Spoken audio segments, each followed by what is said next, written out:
Medyo mahirap because it comes across na medyo selfish in a way, di ba? Ang kami, mga artista.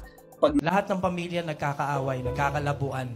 Pero at the end of the day, in God's time, siya na rin ang bahalang mag-aayos. Kaya nagulantang ang madlang people sa hindi inaasahang pagkakataon. Biglang lumabas si Billy Crawford sa It's Showtime kasama ang misis na si Colleen Garcia at anak nilang si Baby Amari sa naging magpasikat performance ng unkabogable star na si Vice Ganda noong November 9, kung saan ang tema ng kanilang performance ay sumentro sa pangarap, healing, and forgiveness.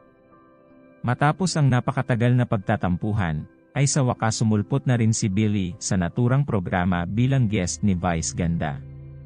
Matatanda ang nagkaroon ng issue na umano ay may tampuhan sa pagitan ni Vice Ganda at Billy. Simula nang lisanin ni Billy ang It's Showtime at maging bahagi ng Lunch Out Loud o LOL, ang katapat nilang noontime show noon sa TV5, na kalaunan ay naging tropang LOL.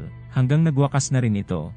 Nagpaliwanag naman noon si Billy kung bakit siya lumundag sa TV5, at kahit na nasa ibang network na raw siya ay patuloy pa rin daw silang magiging magkapamilya. Medyo mahirap because it comes across na medyo selfish in a way, di ba? Ang kami, mga artista, pag nagdidesisyon kaming ganito, na lumipat or there's other opportunities, ganito, ganyan.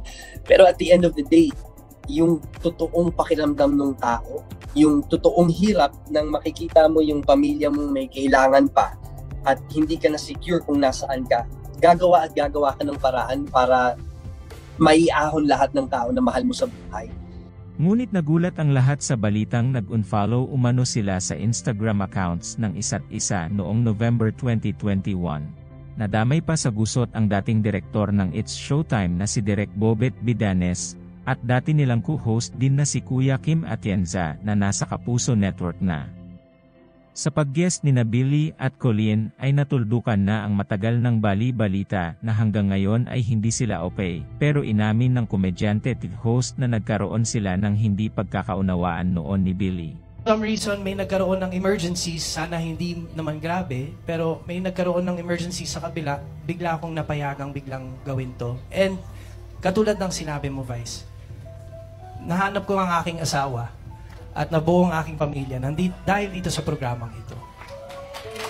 And para sa akin, it really doesn't matter kung saan ka. Ang importante kasi ito, lahat dito iisa lang naman, puro puso. Mahal namin ang isa't isa. Lahat ng pamilya nagkakaaway, nagkakalabuan. Pero at the end of the day, in God's time, siya na rin ang bahalang mag-aayos. Kaya, on my end, I want to say, I'm sorry. I'm sorry, madlang people. I'm sorry, kapamilya. But, myself, nagpapakumbaba lang ako na gagawin ko kasi ang lahat para sa aking pamilya.